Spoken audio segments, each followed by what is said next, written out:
안녕하세요. 사연에 빠지다의 DJ 민영입니다. 오늘도 두 가지 사연 준비되어 있으니 재미있게 들어주시고요. 구독과 좋아요 버튼도 꾹 눌러주세요. 그럼 오늘의 사연 바로 시작해볼게요. 안녕하세요. 저는 청년사업가로 바쁘게 일하고 있는 30대 여성입니다. 마음 맞는 대학 동기들과 스타트업으로 시작해서 처음 한두 해 자리 잡느라고 애를 참 많이 먹었어요. 지금은 회사도 정상 궤도에 올라서 좀 사람 사는 것처럼 살고 있습니다. 당초 주변 사람들의 예상보다 성장 속도가 더 빨라서 요새는 일하는 재미를 느끼며 지내고 있어요. 딸내미가 세상 무서운 줄도 모르고 대뜸 사업을 시작한다고 걱정이 많으셨던 부모님께서도 요새는 딸 자식 잘 나간다고 어깨 쫙 펴고 다니세요.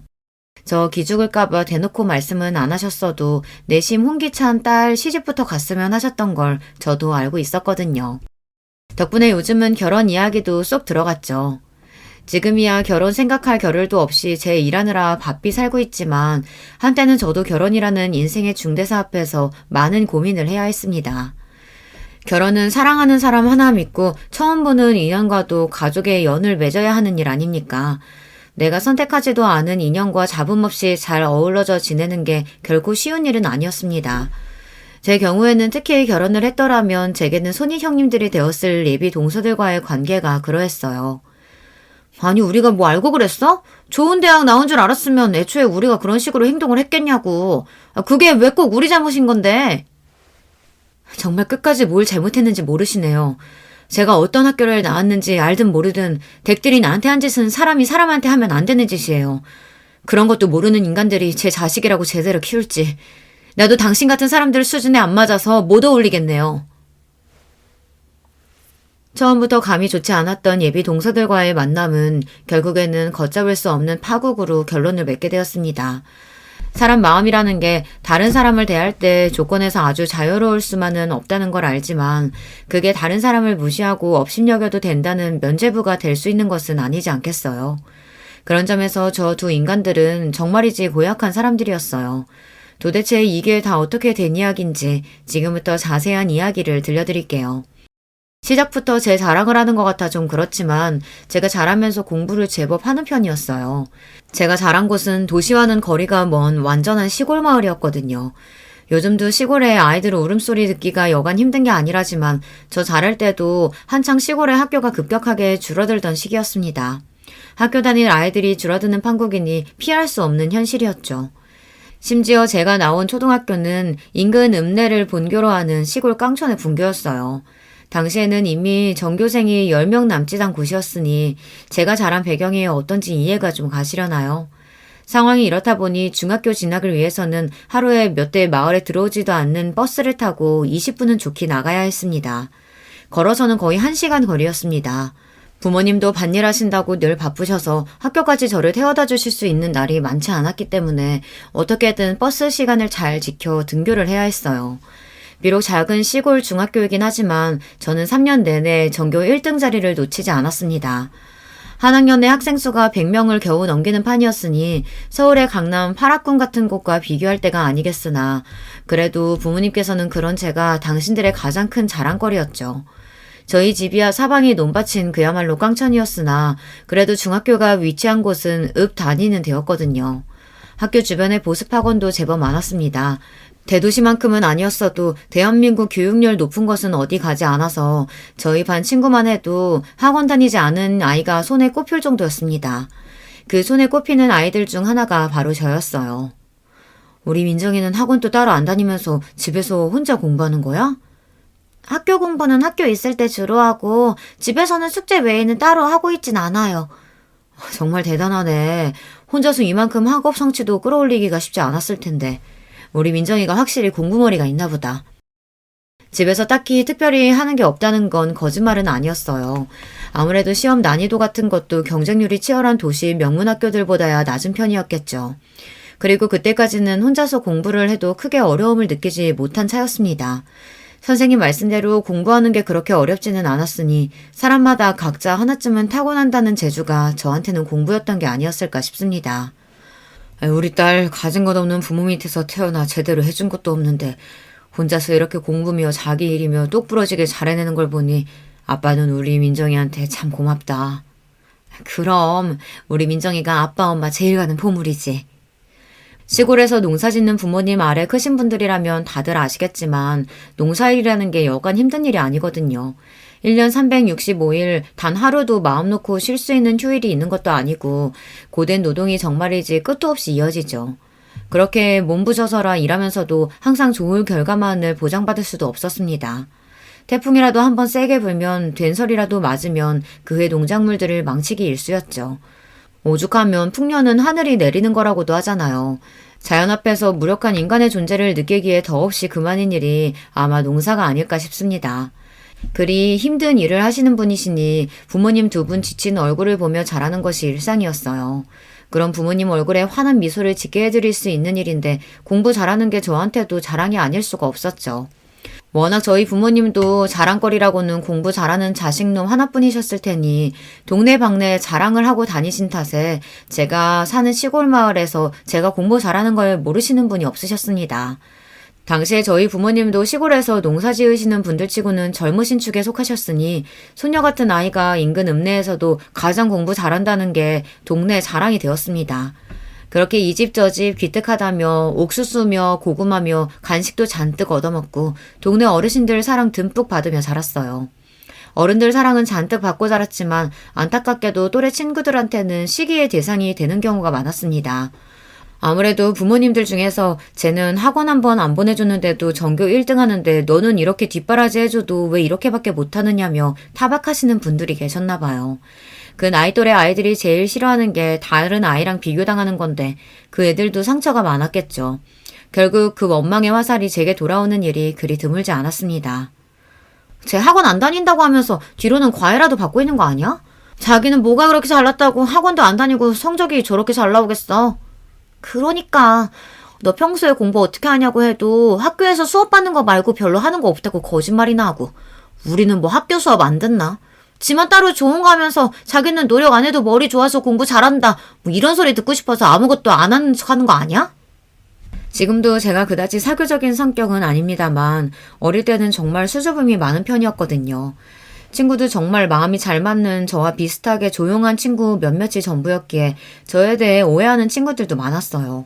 공부 좀 한다고 다른 애들 무시한다는 식으로 몰아가는 아이들도 있었고요. 그럴수록 더더욱 친구 만드는 데 위축이 되어 더 제가 어울리는 친구들과만 가까이 지내게 되었습니다. 고등학교 진학할 때가 되자 제 주변 어른들이 저보다 더 부산해졌습니다.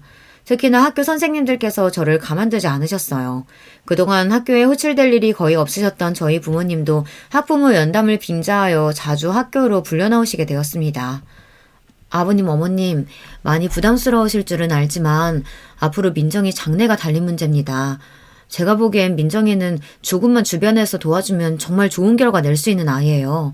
조금만 더 무리하시더라도 서울로 보내주실 수는 없을까요? 저희도 그저 자식 잘 되기만은 바라고 사는 사람들인데 뭔들 해주고 싶지 않겠어요. 그런데 저희 형편이 그렇게 좋은 편도 아니고. 부모님과는 인근 소도시의 명문 고등학교에 진학하기로 이미 상의를 끝낸 상태였어요. 당시 그 지역이 아직 고교 평준화가 적용된 지역이 아니어서 공립학교임에도 시험을 쳐서 성적순으로 학생을 받고 있었거든요. 이 근처에서 공부 좀 한다는 애들은 거의 다 그 학교로 진학을 한다고 해도 과언이 아니었으니 저는 그 정도면 나쁘지 않다고 생각했습니다. 솔직히 당시 저희 집 형편을 고려해 볼 때 그 정도도 부모님께서 큰 결심을 하신 거였어요.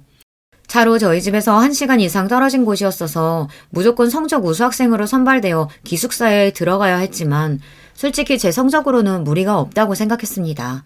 성적 순으로 학생을 선별하는 학교이다 보니 기숙사도 상위 학생들에게 제한하고 받고 있었거든요. 부모님 입장에서도 비록 1시간 거리라곤 하나 어린 딸 자식 타지로 유학 보낼 결심이 쉽지 않으셨을 겁니다. 그런데 학교 측에서는 그보다 더 멀리 떨어진 서울의 명문학교에 저를 보내자고 저희 부모님을 설득에 들어간 겁니다. 솔직히 저는 그게 그렇게 마음에 들지 않았어요. 선생님들 입장에서야 본인들이 가르치는 학생이 더 넓은 세상으로 나갈 수 있는 자질을 갖추고 있는데도 어린 나이에 현실의 벽에 부딪혀 제가 더 욕심을 내지 못한다고 생각하셨을 수도 있어요. 하지만 저도 당시에 겨우 16 어린 나이였습니다. 부모님 품에서 벗어나 멀리 떨어진 곳으로 가고 싶다는 마음이 없었어요. 사실 진학하겠다고 한 학교도 기숙사에 들어가야 한다고 해서 걱정이 많은 터였습니다. 주변에 그곳과 비슷한 환경의 학교가 있었더라면 고민도 해보지 않고 집에서 학교를 다녔을 거예요. 통학을 할 때도 몇몇 우악스러운 친구들 때문에 기가 죽었었는데 기숙사 생활을 할 생각을 하면 걱정이 이만저만이 아니었어요. 그런데 인근 도시도 아니고 서울이라뇨. 중학교 2학년 때 다녀온 수학여행을 제외하고 서울은 가본 적도 없었습니다. 지금이야 KTX 타면 2시간도 안 돼서 집에 갈 수 있는 거리이지만 당시로는 저한테 꼭 아는이 아무도 없는 타국에 떨어지는 것과도 같은 기분이었습니다. 엄마, 나 서울 안 가도 괜찮아. 나 근처 학교 가도 잘할 수 있어. 너야 어딜 가더라도 잘하겠지. 이런 잘난 자식 낳아놨으면서 부모가 돼서 뒷바라지 제대로 해줘야 하는데.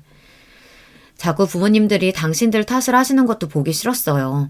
남들 보기에 어떨지 몰라도 전 제가 나고 자란 시골 마을을 정말 사랑했거든요. 나는 이렇게 살고 있어서 행복한데 남들이 왜 더 야단인지. 그리고 다른 사람들이 제 소중한 부모님을 자식 뒷바라지 하나 제대로 못하는 못난 부모 취급하는 것도 싫었고요. 하지만 부모 입장에서야 자식이 조금만 더 밀어주면 지금보다 훨씬 더 나은 인생을 살 수 있다고 하는데 그걸 포기할 수 있는 부모가 과연 몇이나 되겠습니까? 민정아, 이제 됐다. 우리 학교 출신 선배님 중에서 장래가 촉망되는 우수학생 후원해주고 싶다는 분이 계신데 네 사정 들으시고는 네가 대학 갈 때까지 교육비랑 생활비 지원해주고 싶다고 하시는구나. 담임 선생님 말씀에 저희 부모님들께서는 눈시울까지 붉히시며 감사 인사를 거듭하셨어요. 하지만 저는 이제 꼼짝 없이 머나먼 타지로 나가야 한다는 생각을 하니 두려운 마음에 눈물이 비집고 나왔습니다. 제가 괜찮다는데 굳이 저를 보내시기로 한 부모님께도 어린 마음에 원망스러운 마음이 들었고요. 민정아, 지금이야 네가 엄마 아빠랑 떨어져서 지내야 한다고 생각하니 무섭기도 하고 서운하기도 하겠지만 이게 최선의 선택이라는 건 우리 딸도 곧 알게 될 거야. 어딜 가서도 우리 딸이 잘할 거라는 건 믿을 심치 않으니 엄마 아빠는 걱정 없이 웃는 얼굴로 너 보낼 거다. 그렇게 저는 서울의 특목고에 진학하게 되었습니다. 그 학교에 입학하고 나서야 제가 그동안 얼마나 우물한 개구리였던 건지 깨닫게 되었어요. 시골 학교에서 공부 꽤나 했다는 건 거기서는 될 것도 아니었습니다. 거기 있는 친구들 중 중학교에서 전교 1등 안 해본 애들이 더 드물었습니다. 저처럼 시골 깡촌에서 유학 온 애들도 거의 없다시피 했어요. 처음 상경했을 때 제가 지내던 곳 풍경과는 달리 빽빽하게 들어선 고층 빌딩들의 눈앞이 빙글빙글 도는 것 같았습니다. 다른 친구들 그동안 살아온 이야기 듣자니 그때보다도 더 눈앞이 도는 기분이었어요. 나는 어릴 때부터 영어 유치원 다니고 방학 때마다 어학연수 나가서 영어 배우고 들어왔어. 엄마 아빠가 어릴 때부터 대학은 미국 아이비리그 보낼 거라고 하셨거든. 근데 나만 그런 거 아닐걸? 우리 반 애들 중에 어학연수 한 번 안 다녀온 애들 없을걸? 제가 어디서 듣지도 못한 시골 마을에서 올라왔다는 걸 알자 호기심을 갖고 다가온 친구 하나가 이렇게 설명했습니다. 그 말이 틀린 말은 아닌지 3학년 선배들 반은 아예 국내 대학에 진학할 국내반과 해외 입시를 준비하는 해외반으로 나눠서 대학 진학을 준비하고 있었어요. 그게 여기선 밥 먹듯이 흔한 일이라고 생각하니 그동안 내가 머물던 곳이 얼마나 좁은 사이였는지 실감이 확 났어요. 당연히 공부해야 할 양도 어마어마하게 불어났습니다. 제가 성적이 잘 나오긴 했지만 공부에 목숨을 건 적은 없었습니다. 집에 와서 숙제할 때 빼고는 들로 밭으로 뛰어다니며 자랐고요. 간간히 부모님 농사일 도와가며 그렇게 지냈어요. 하지만 고등학교 진학 이후 그런 시절은 다시 돌아오지 않았습니다. 다들 공부에 혈안이 된 만큼 누가 시키지 않아도 아이들 모두 밤을 새워가며 공부했고 스스로 그러지 않으려고 한들 과목마다 과제가 너무 많아서 그걸 해결하는 것만으로도 벅찼습니다. 사람이 밥 먹는 시간 빼고는 이렇게 공부에 미쳐 살 수도 있구나 싶었어요. 심지어 잠자는 시간도 줄여야 했으니 처음 한 달간은 밤마다 기숙사 방 침대에서 혼자 눈물을 훔치기가 부지기수였습니다. 그러나 사람은 적응의 동물이라죠. 그런 생활조차도 점차 익숙해졌습니다. 게다가 저는 제가 그렇게 승부욕이 강한 사람일 줄 몰랐어요. 아무것도 모르고 들어와서 처음 치른 시험 등수에 충격을 받아 그날은 아무것도 삼키질 못했어요. 그런 등수는 생전 생각조차 못 해봤습니다. 간신히 중위권에 머무른 등수를 보며 비로소 제 투지가 불타오르기 시작했습니다. 나 여기 보낸다고 우리 엄마 아빠가 무슨 수모를 겪었는데 이대로 주저앉을 수는 없었죠. 그 전까지는 그저 새로운 환경에 적응하려고 어떻게든 아등바등 다른 친구들 하는 걸 따라했다면 이제는 이 학교에서 반드시 꼭대기에 올라가리라는 다부진 마음을 먹고 진심을 다해 공부에 임했어요. 그 결과 저는 2학년에 올라갔을 때는 저희 반 1등이 되어 있었습니다. 야, 마음 먹는다고 다 성적 나오면 우리 학교 애들 죄다 하버드 갈게? 너도 진짜 대단하다. 그 시골에서 어떻게 여기까지 오나 했는데 한민정, 너 이런 면이 있었구나? 공부가 사람 평가하는 가장 큰 기준인 학교이다 보니 제가 누구인지 모르던 아이들조차 저를 달리 보기 시작했습니다. 자연스레 주변 친구들이 해외 명문학교 진학이 유력한 아이들로 채워지기 시작했어요. 그때는 그저 친구들이 많아졌다는 게 마냥 좋았었는데 사회에 나오고 나니 각 분야에서 왕성하게 활약하는 그 애들이 죄다 제 인맥이더군요. 그때는 몰랐습니다. 주변 어른들이 하시던 말씀이 이렇게까지 고려하신 거구나 싶네요. 성적은 오르고 올라 3학년에 올라가니 제 성적은 해외반 중에서도 최상위권이었습니다. 예전 같았으면 유학이라고는 상상도 못했겠으나 그래도 저도 이 학교 들어와서 보고 들은 게 적지 않았어요. 워낙 명문학교 진학률이 높다 보니 유학을 후원해 주시는 분과 연결되는 것도 어렵지 않았습니다. 이왕 큰 물로 나온 김에 제 능력으로 갈 수 있는 데까지는 가보고 싶었어요. 결국 저는 아이비리그 진학에서도 가장 높게 평가하는 무려 하버드 대학교에 진학하게 되었습니다. 이게 웬 경사라니? 우리 학교 출신 중에 하버드로 들어가는 학생이 나올 줄이야. 정말 장하다 민정아. 내 새끼 혼자서 그 타지에서 얼마나 고생이 많았을꼬. 우리 민정이 기특하다 기특해. 유학이 확정되고 금유한양한 고향에서 제 고등학교 진학을 도와주신 중학교 선생님들과 관계자분들이 저를 과거 급제라도 한 듯 열렬히 맞아주셨습니다. 어린 딸 타지로 보내고 노심초사하셨을 부모님도 기쁨의 눈물을 쏟으셨어요. 정말 다들 감사합니다. 엄마 아빠 조금만 더 기다리면 내가 정말 호강시켜줄게. 다시는 힘든 일 안 하시게 내가 다 해드릴 거야. 머리도 좋은데 심성까지 고운 것 보게. 민정이 네가 우리 동네 자랑이다. 3년 노력의 결과를 더할 나위 없는 최고의 결과로 돌려받게 되어 정말 기뻤습니다. 그렇게 시작한 미국 유학 생활도 성실하게 했어요. 비록 대학생이라고 낭만을 즐길 여유라고는 없을 정도로 어마어마한 공부량에 치여야 했지만 그 덕에 더 나은 사람으로 성장할 수 있었고 그 안에서 돈 주고도 살 수 없는 유망한 인재들과의 인연을 맺을 수 있었던 것 또한 제 인생의 큰 재산이 되었습니다. 유학을 마치고 국내 유수의 기업에서 사회생활을 시작하면서도 자신감 넘치는 태도로 살아갈 수 있었던 것은 이렇듯 제가 쌓아 올린 것들로 인해 제 자존감도 올릴 수 있었기 때문이겠죠. 대학 때도 너무 바빠서 제대로 데이트할 시간도 없었는데 귀국하니 선자리가 제법 들어왔습니다. 이제 제 스펙도 국내에서 손에 꼽힐 정도이니 상대의 조건도 썩 훌륭했으나 왠지 그런 식의 만남이 썩 내키지는 않더라고요. 그즈음 제게 아주 적극적으로 다가오던 사람이 바로 예비 남편이었습니다. 제가 근무하는 회사의 협력사 직원이었던 그 사람 직장도 꽤 훌륭한 평가를 받는 곳이었어요. 학벌도 국내 명문대로 졸업했고요. 에이 그래봤자 너한테 될 건 아니지. 객관적으로 보자면 동기 말이 틀린 말은 아니었습니다만 애초에 학벌 따져가며 연애할 생각도 별로 없었고 그저 대화 수준이 맞지 못할 정도가 아니면 크게 신경 쓰지 않았습니다. 무엇보다 예비 남편의 매너 있는 태도와 준수한 용모도 마음에 쏙 들었고요. 그렇게 연애를 시작하고 채 1년도 지나지 않아 결혼 이야기가 나오게 되었어요. 당시에는 제가 학교 졸업하자마자 저희 엄마 아빠 거처부터 옮겨드려서 그래도 전에 살던 시골에서 조금 근교의 읍내에서 지내고 계시는 부모님이셨습니다. 학생이었다고는 하지만 학교 이름값이 있어 그런지 학생 시절 인턴십 했던 곳에서 꽤 많은 금액을 적축할 수 있었거든요. 그렇게 이제 나이 드셔서 너무 무리 가는 밭일을 그만두시게 하고 그 근처에 작은 가게를 내드렸어요. 아이고 우리 잘난 딸내미 덕에 엄마 아빠가 호강한다. 고맙다 우리 딸. 저희 부모님이 저에게 해주신 거에 비하면 톡도 없다고 생각했지만 언제나 그렇듯 우리 딸이 최고라 말씀하시는 부모님께 감사했습니다. 저희 부모님과는 달리 예비 남편 집안은 그 사람 날 때부터 유복하다고 하더군요. 부모님 두 분 중 아버님은 사업을 하시고 어머님은 전문대에서 교수로 재직하고 계셨습니다. 아들 3형제 중 막내인 예비 남편은 그렇게 교육에 대한 관심이 지대한 부모님 밑에서 크게 사고치지 않고 성실히 공부해서 좋은 대학, 좋은 직장에 들어간 부모 속 썩일 줄 모르는 말 잘 듣는 아들로 자라났습니다. 비록 자라온 환경이 차이 나는 게 좀 걱정스럽긴 하지만 아가씨가 머리가 좋아 좋은 직장까지 다닌다고 하고 우리 애랑 말도 잘 통한다고 하니 그건 참 좋네요. 결혼해서도 이 근처에서 지낼 테니 지금이랑 크게 바뀌지 않을 것 같아 그것도 마음에 들고요. 첫 인사드린 자리에서 묘하게 신경 거스르는 말씀을 하시는 예비 시어머니가 좀 마음에 걸리기는 했어요.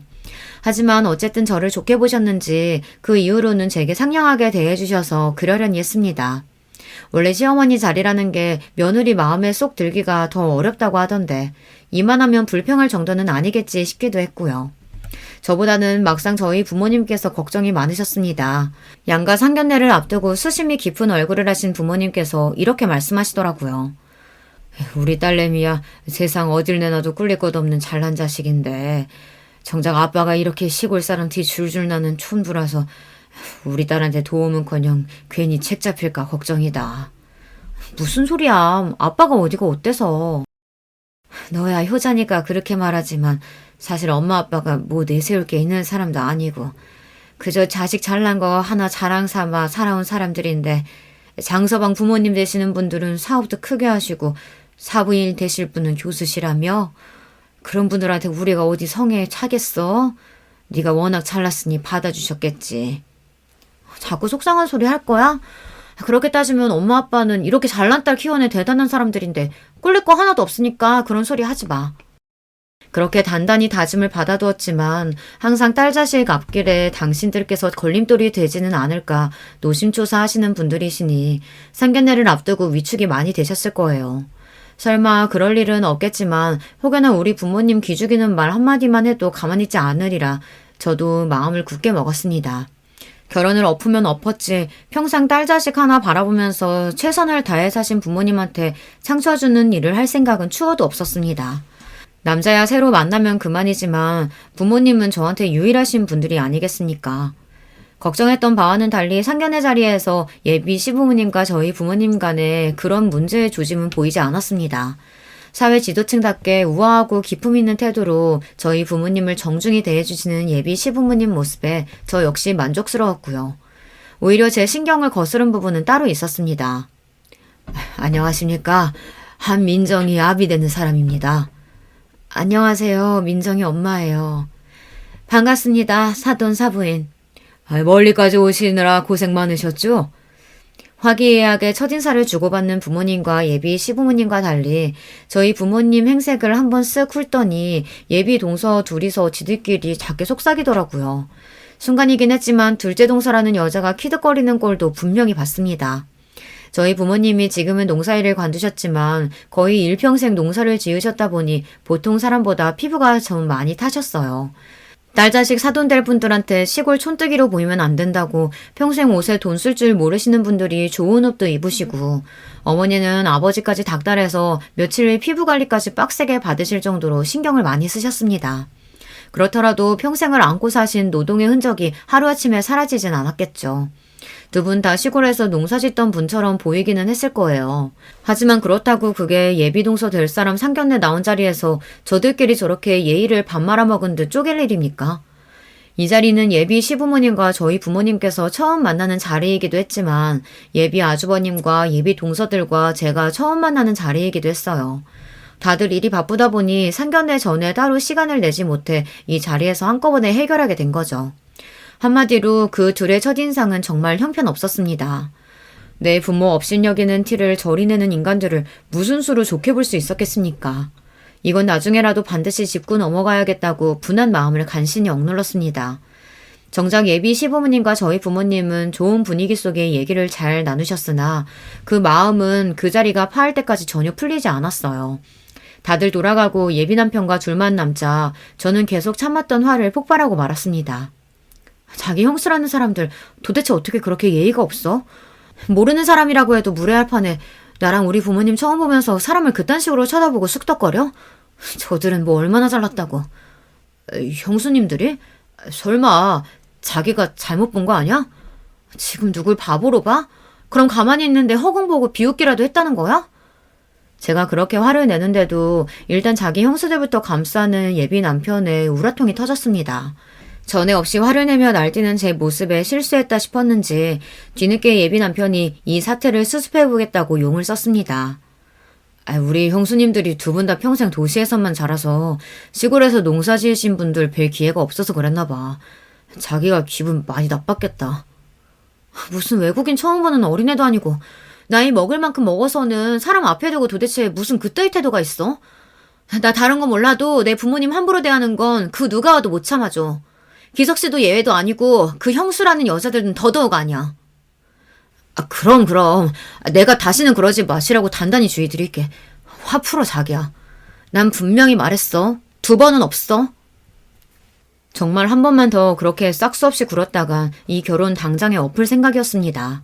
노기를 감추지 못하는 저를 보며 제가 결혼 관두자고 하기라도 할까봐 예비 남편이 제 눈치를 보고 납작 기었어요.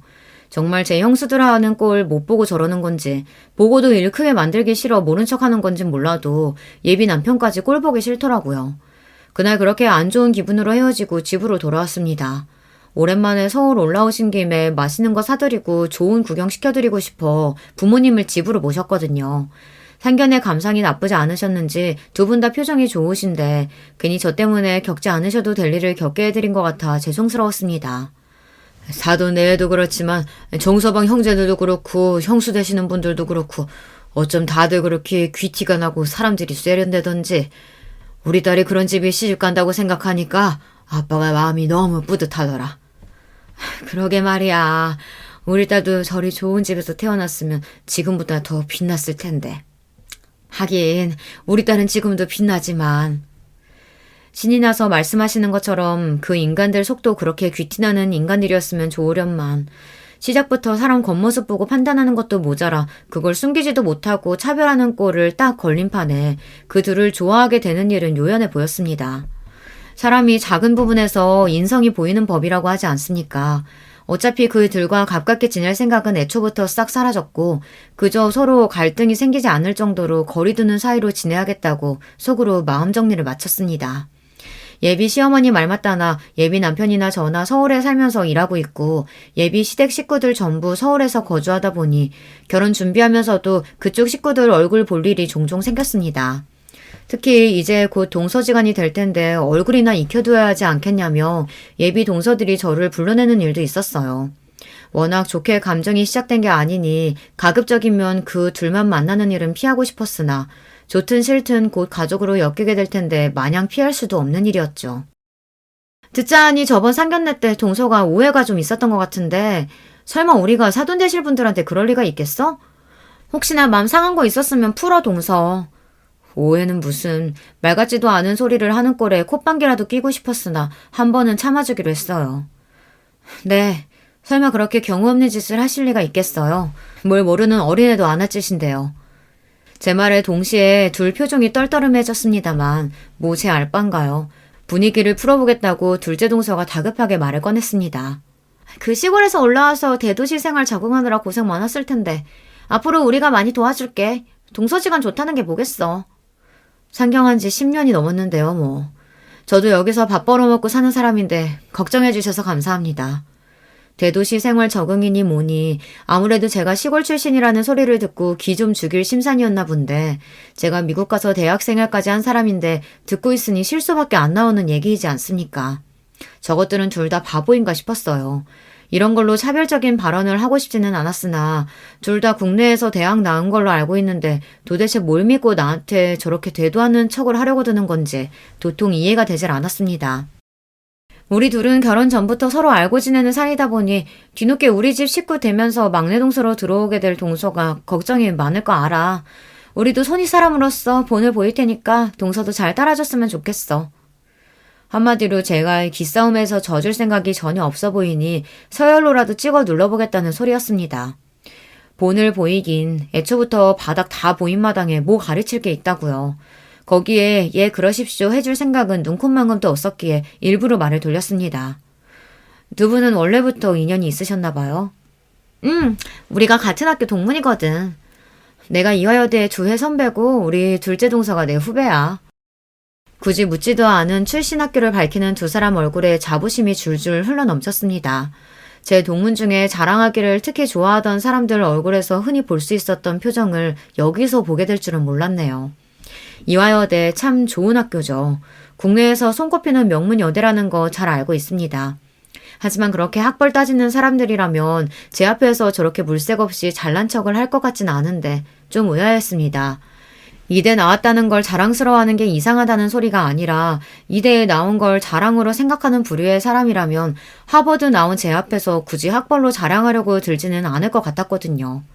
그자 제가 직접적으로 제가 어느 학교 출신인지 두 사람 앞에서 언급한 적이 없다는 생각이 들었습니다.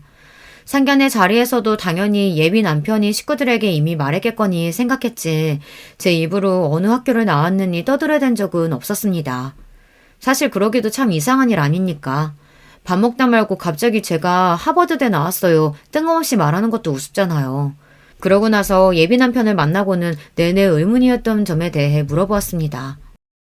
기석 씨, 혹시 나 어느 학교 나왔는지 집에 얘기 안 했어? 어? 당황해서 되묻는 꼴이 대답이나 마찬가지였습니다. 저는 좀 황당해진 기분으로 다시 물었어요. 아니 왜? 보통 집에서 결혼할 여자 데려온다고 하면 집안 환경이 어떻느냐, 학교가 어딜 나왔느냐 그런 거 제일 많이 물어보는 거 아니야? 아니 그게... 곧장 대답을 못하고 우물쭈물하는 꼴이 의심스럽게 짝이 없었습니다. 그렇지 않아도 처음 예비 시부모님 인사드렸을 때나 상견례 때나 마음 한구석에 찝찝했던 기분이 여전히 남아있었어요. 뭐야? 뭐 때문에 내 학벌까지 숨기고 내가 당신 형수들한테 시골 촌뜨기 취급이나 받고 있어야 하는 건데? 그동안 제가 참아도 너무 많이 참아줬죠. 자꾸 사람 의심을 들쑤시게 행동하는 예비 남편을 추궁하자 어쩔 수 없이 그 사람이 사정 이야기를 하기 시작했어요. 그게 말이야. 사실 우리 부모님이 좀 보수적인 데가 있으셔서 며느리가 자기 아들보다 학벌이 너무 좋아도 남자 쪽이 기죽는 거라고 별로 좋게 생각을 안 하시거든. 그래서 부모님한테는 자기가 그냥 수도권 대학 출신이라고만 했어. 뭐 이런 황당한 소리가 다 있나요? 남들은 내세우지 못해 안달인 제 학벌인데 여자가 학벌 더 좋으면 남자 기죽인다는 소리도 웃기지만 그걸 또 저렇게 대응한다는 소리는 들어보지도 못했습니다. 내가 진짜 기가 막혀서 내가 공부 열심히 해서 좋은 대학 나온 게 자기네 집에서 책 잡힐 일이야? 나 학벌 좋다고 좋은 데서 얼마나 선짜리 많이 들어왔는 줄 알아? 이런 황당한 취급도 듣도 보도 못했어. 그리고 부모님이 그렇게 생각하신다고 그걸 그런 식으로 얼버무려? 요즘 같은 세상에 비밀이 어디 있다고. 평생 속이기라도 할 작정이었어? 당신 지금 나까지 거짓말쟁이로 만든 거야. 나까지 바보 만든 거라고. 미안해. 결혼 전에 괜히 자기 속 시끄러워질 일을 만들기 싫어서 그랬어. 내가 조만간 책임지고 제대로 얘기할 테니까 제발 화내지 마, 자기야. 내 속은 지금 네가 더 시끄럽게 만들고 있어. 어떻게 이렇게 황당한 짓을... 그럼 자기 형수들이 나랑 우리 부모님 그렇게 깔본 것도 그래서 그런 거였니? 이화여대에는 기대 것도 아닌 서울 변두리 대학이나 나온 줄 알아서? 우물쭈물 대답을 못하는 꼴을 보니 결과가 뻔했습니다. 연애할 때는 사람 참 똑부러지고 괜찮아 보였는데 이래서 사람은 곁에서 함께 큰일 겪어보아야 비로소 제대로 알 수 있다고 하는 건가 봅니다. 나 기석씨 만나고 진짜 이렇게 실망스러운 적이 없었어. 도대체 무슨 생각이었던 거야? 민정씨, 내가 정말로 미안해. 내가 생각이 너무 짧았어. 내가 민정씨랑 결혼하고 싶은 마음이 너무 앞서서 평소보다 경솔하게 굴었어. 내가 무슨 일이 있어도 사실관계 제대로 잡을 테니까 나한테 조금만 시간을 줘, 어? 생각 같으면 결혼이고 뭐고 한동안 아무 생각도 하기 싫었으나 이 와중에도 착실히 결혼 준비가 이루어지고 있었습니다. 거기다가 좋은 집에 딸 시집 보낸다고 요즘 기분이 하늘을 찌를 듯한 부모님을 떠올리니 막막하더라고요. 한심스럽긴 했지만 아직 예비 남편에 대한 마음도 완전히 식지 않은 상태였고요. 결국 그 어이없는 일을 한 번은 봐주기로 했어요. 다음날 저녁에 자려고 들어누웠는데 갑자기 전화벨이 울렸습니다. 첫째 동서였어요. 친한 사이였어도 별일 없으면 이 늦은 시간에 전화는 실례인데 피차 서로 감정 좋을 것도 없는 사이에 이 시간에 전화라니. 역시 문제 있는 사람은 한 가지만 문제인 건 아니구나 싶었습니다. 한숨을 쉬며 마지못해 전화를 받았어요. 이 시간에 무슨 일이세요? 야, 너 내가 그렇게 알아듣게 얘기했는데 꼭 이렇게 긁어부스럼을 만들어야겠어? 내가 우리 집 식구도 아닌 너 때문에 도련님한테 입 조심하라는 소리까지 들어야겠냐고! 대뜸 전화에서는 다짜고짜 그게 무슨 소리예요? 진짜 저한테 왜 이러세요? 왜 이래? 이게 어디 순진한 척을 하고 있어.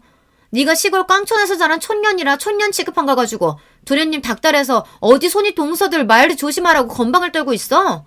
그런 취급 받기 싫으면 너도 대도시에서 크지 그랬니? 원망을 하려면 네 부모님을 원망하던가. 가난한 깡촌에서 커서 제대로 못 배웠으면 겸손하기라도 해야지. 어디 주제에 어울리지도 못할 신랑감 만나서 주제도 모르고 나대길. 너 우리 도련님 아니었으면 우리 같은 사람들이랑 애초에 어울릴 깜냥도 아니야. 알기나 해? 이 여자가 진짜 듣자 하니까 말이면 단줄하나. 제 도련님한테는 찍소리도 못하면서 그 화풀이를 나한테 다 해? 니까짓 게 뭐라고 감히 나를 이렇게 무시해? 내가 이런 소리 듣고도 너 같은 인간이랑 같은 식구 될 것 같아? 기서씨랑 네 시부모한테 연락해서 니년 때문에 우리 결혼 엎어지게 생겼다고 말할 테니까 어디 그때도 네가 이렇게 당당한가 보자. 그러고는 전화를 확 끊어버렸습니다. 진짜 이까지 결혼 뒤집어 엎어버릴 생각이었어요. 살다 이런 모욕은 처음이었어요. 사태를 이 지경까지 만든 예비 남편이라는 놈한테도 우라통이 치밀었지만 진짜 제가 시골 출신의 서울 변두리 대학 출신이었다고 한들 첫째 동서라는 여자의 저런 몰상식한 행동은 결코 용인되어서는 안 될 것이었습니다. 그 길로 당장의 예비 남편에게 전화를 걸었습니다. 네 미친 큰형수라는 여자가 나한테 전화해서 무슨 막말을 퍼부었는 줄 아니? 일을 이 지경으로 만들어놓고 너는 잠이나 퍼자고 있어? 너도 꼴 보기 싫으니까 앞으로 나한테 연락하지 마. 민정씨!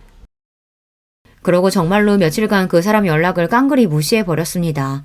도대체 이게 무슨 마른 하늘의 날벼락이에요. 남자 하나 잘못 만났다고 내가 이런 꼴까지 당해야 하다니. 내가 남자에 환정한 것도 아니고 저놈 없으면 못 사는 것도 아닌데 왜 이런 수모를 견뎌야 합니까? 나 이 꼴 당하게 했으면 니놈도 마음고생 좀 해보라지 싶었습니다. 그렇게 며칠 만에 제 앞에 모습을 나타낸 예비 남편은 꼴이 꼭 피죽도 못 얻어먹은 것처럼 얼굴이 반쪽이 되어 있었어요. 저랑 결혼할 생각에 만만이었다가 하루아침에 버림받게 생겼으니 마음고생을 적지 않게 한 모양이었어요. 그 꼴을 보니 또 마냥 가슴이 시원하기만 한 건 아니더라고요. 민정씨, 제발 잠깐만 내 얘기 좀 들어줘. 나 정말로 반성 많이 했어. 형수님도 감히 당신한테 그런 얘기한 거 가만 안 두고 확 뒤집어 엎었어. 우리 형수들 형들한테 꼼짝도 못해. 내가 형수들 때문에 결혼 엎어지게 생겼다고 형들도 화가 나서 한 소리들 해서 지금 형수들 찍소리도 못하고 있어. 앞으로도 형수들 절제 당신 함부로 못하게 할 테니까 제발 한 번만 용서해줘. 어? 너 그 한 번만 소리가 벌써 몇 번째인 줄 아니? 내가 처음부터 그냥 확 끊어냈어야 하는 건데. 민정씨 제발 이번엔 진짜야. 형수들이 민정씨한테 사과도 하겠대. 그 인간들 사과가 무슨 의미가 있다고. 다들 꼴도 보기 싫어. 아니야. 안 그러면 자기들도 형들한테 이혼당할 판인데 이제 절대 그렇게 못 가본다니까? 솔직히 예비 남편 말이 더 이상 믿음직스럽게 들리지는 않았으나 그래도 그 두 인간들 기가 팍 죽어서 저한테 머리 조아리고 마음에도 없는 사과하느라 수치심에 부들부들 떨 것을 생각하니 좀 고소하기도 했어요. 그렇게 정말 마지막이라고 다짐을 받아두고 두 형님 내외와 대면하게 되었습니다. 재수씨, 제 안사람이 정말 큰 실수를 저질렀다고 들었습니다. 재수씨 입장에서 얼마나 화가 나고 상처가 되셨겠어요. 제가 대신해서 정말 사죄드립니다. 아주버님께서 잘못하신 것도 아닌데요. 사과할 사람은 따로 있지 않나요? 제 말에 그 자리에 있던 모든 눈들이 두 예비 동서에게 꽂혔습니다. 자기 남편들한테는 꼼짝도 못한다는 말이 거짓은 아니었던지 어지간히도 아주버님들 눈치를 보는 예비 동서들 꼴이 우스웠습니다. 두 사람이 내키지 않는 표정으로 마지못해 입을 떼었습니다. 그날은 말이 좀 심했어. 그렇게까지 말할 건 아니었는데 내가 좀 흥분했어. 지금 그걸 사과라고 하시는 거예요? 이화여대에서는 사과를 그런 식으로 하라고 가르치나 봐요. 결코 호락호락 넘어가 줄 생각이 없던 제게 턱도 없는 사과 같지도 않은 사과였습니다. 자기 딴에는 저보다 못한 인간에게 제 자존심 뭉개가면서 사과했는데 제 반응이 날카롭자 첫째 동서도 그만 제 성질머리를 이기지 못하고 버럭 악을 쓰기 시작했습니다. 사람이 이렇게까지 굽히면 그런가 보다 할 것이지. 니까짓 게 뭐라고 이렇게 건방을 떨어 이 촌년이. 형수님 진짜 미쳤어요? 이 사람이 진짜 제정신이야? 아니 다들 좀 너무한 거 아니에요? 우리는 엄연히 이 집 식구고 저 사람은 아직 남인데 그리고 우리 학벌에 비해 저 사람 조건이 처지는 것도 사실이잖아요. 입 다물어. 내 학벌이 뭐가 그렇게 모자라는데? 대학은 니들만 나온 줄 알아? 대학이라고 다 같은 대학인 줄 아나. 어디 듣도 보다 못한 전문대로도 나온 모양인데 그걸로 지금 어디다 갖다 비비는 거야? 그 말과 동시에 제 졸업장 사본을 그 막대 먹은 여자 면상에 철썩 집어던졌습니다. 찰지게 그 여자 얼굴에 갖다 붙은 제 졸업장이 핑그르르 보기 좋은 원을 그리며 테이블 정중앙에 떨어졌죠. 미국 대학 출신이니 당연히 영문으로 적힌 제 졸업장을 보며 어안이 벙벙해진 두 여자 꼴을 보고 있자니 비웃음이 터져나왔습니다. 잘난 이화여대식이나 나와서 영문 졸업장 하나 해석 못하겠니? 니들이 그렇게 무시한 내 대학 졸업장이란다. 하버드? 역시 명문대 출신인 두 예비 아주버님들이 먼저 제 졸업장을 알아보고 눈이 휘둥그레졌습니다. 그 두 여자 입장에서는 얼마나 믿기 싫은 현실이었겠어요. 단박에 현실을 부정하려고 억지를 쓰기 시작했습니다. 도련님이 어딘지 출신 학교 이름도 못 꺼낼 정도로 후진 학교 나온 거 아니었어? 갑자기 하버드는 무슨 하버드야? 어디서 꼴에 졸업장 위조라도 했나 본데 너 그거 범죄야. 야, 네가 말해봐. 저게 위조라는데. 싸늘하게 예비 남편을 돌아보며 제가 말했습니다. 낯빛이 새파랗게 질린 예비 남편은 겨우 입을 떼었습니다. 이 사람 하버드 출신 맞아요. 여기 있는 그 누구보다 학벌로는 대적할 사람이 없는 사람이라고요. 민정 씨한테 들으면서도 설마 했는데 형수님들 이렇게 몰상식한 사람이었어요? 진짜 내 결혼 파트너려고 작정한 거야 뭐야? 사실 확인을 해주는 예비 남편 말에 그 둘 얼굴이 시퍼렇게 질렸습니다. 이미 저는 파혼할 결심을 굳혔죠. 니들같이 천박한 것들이랑 어울릴 생각 나도 없어. 니들 말대로면 어디 수준 안 맞아서 니까지 것들이랑 내가 어울릴 수 있겠니? 단, 파혼은 다 니들 폐악 때문이니 그 대가는 단단히 준비하는 게 좋을 거야. 애초에 우리가 알았으면 왜 이런 짓을 했겠어? 왜 파혼이 우리 탓인데? 난 그냥 시키는 대로 한 거야. 나도 피해자라고. 같은 학교 동문이니 해가며 서로 어와둥둥한 게 거짓말이라도 되는 것처럼 악다구니를 쓰는 꼴이 제법 볼만했습니다. 제 아내들 추한 민낯을 그대로 목도한 예비 아주버님들 얼굴이 황망하기 그지없었죠. 더 볼 것도 없다 싶어 몸을 돌리는 제 앞에 예비 남편이 무릎을 꿇었습니다. 민정씨, 제발 한 번만 다시 생각해줘. 내가 다시는 저 인간들 민정씨 앞에 나타나지 못하도록 할게. 제발 파혼만은. 나, 이 모질이 새끼야. 너 그 말 지겹지도 않니? 네 형수들 말 맞다나 서로 수준 안 맞아서 이 결혼은 못하겠다. 너 같은 놈한테 언감생심 나 같은 여자가 말이나 되니? 구질구질하게 매달리지 말고 내가 보상금 청구하면 그거나 깔끔하게 보낼 준비해. 그렇게 그 징글징글한 것들과는 영영 엮일 일 없이 모든 인연을 정리하게 되었습니다. 처음에 조짐이 보일 때 진짜 끊어냈어야 하는 건데 지저분하게 길게도 끌었네요. 저희 파혼에 대한 원인 제공을 누가 했는지는 장문의 문자로 시부모님이 될 수도 있는 그분들께 모조리 전달했기에 그 집구석이 또다시 난리를 겪게 되었다고 합니다. 본인들이 가장 귀해하던 막내 아들 결혼을 엎어지게 만든 게 모자란 며느리들 때문이라는 걸 알고는 잡돌이를 어지간히 하신 게 아닌 것 같더라고요. 제 남편들 못지않게 시부모님들 눈치도 많이 봤던지 아주 찍소리도 못하고 산다네요. 신혼집도 시댁 도움을 받은 모양인지 너 같은 것들한테 내 귀한 재산 못 준다며 펄펄 뛰시는 시부모님한테 아들목 죄해한 본인 목까지 갚고 있다는 말은 웃기기까지 하더라고요. 전 예비 남편이 저것들이 내 팔자 망쳐놨다며 악다구니를 써서 시댁에는 발도 못 들이고 있답니다. 여기까지가 제발 자기 다시 한번 돌아봐달라며 전 예비 남편이 저한테 전해준 이야기예요. 그러게 감히 누굴 무시합니까? 다른 사람 괄시해놓고 저들이라고는 괜찮을 줄 알았나 보죠. 그것들은 제가 아니라도 누구에게라도 큰 코 다칠 일이었을 겁니다.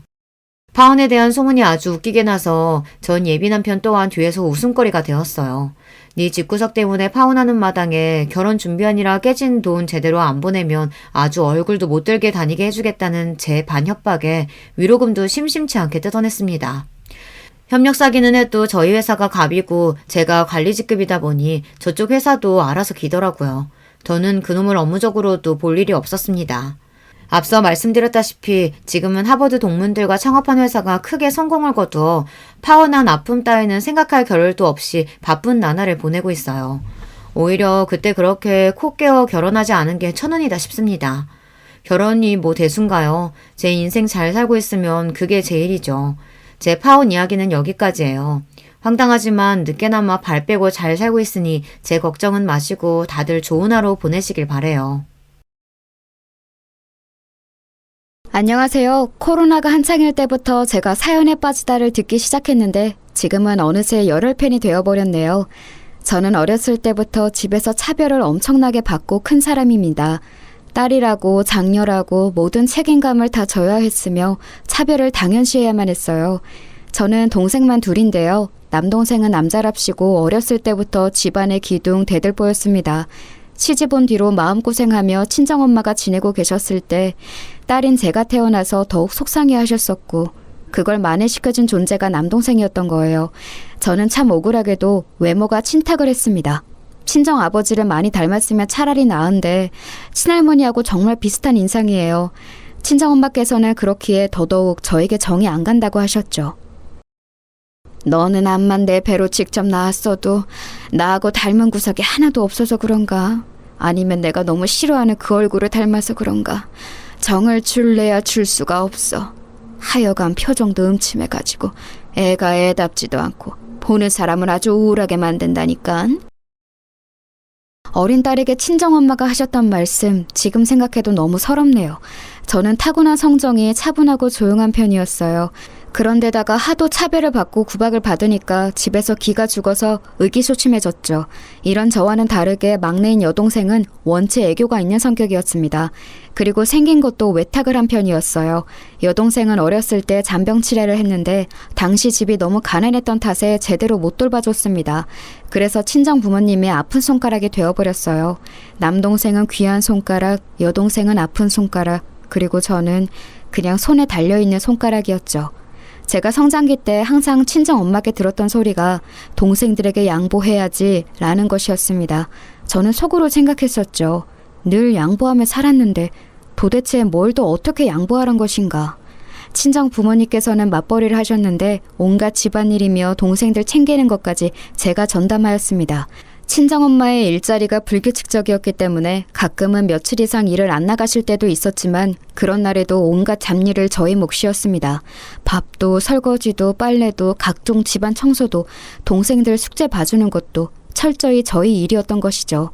이런 저에게 동생들은 습관적으로 칭얼거리면서 대들었어요. 여동생은 그나마 제 눈치를 보는 신용이라도 했었죠.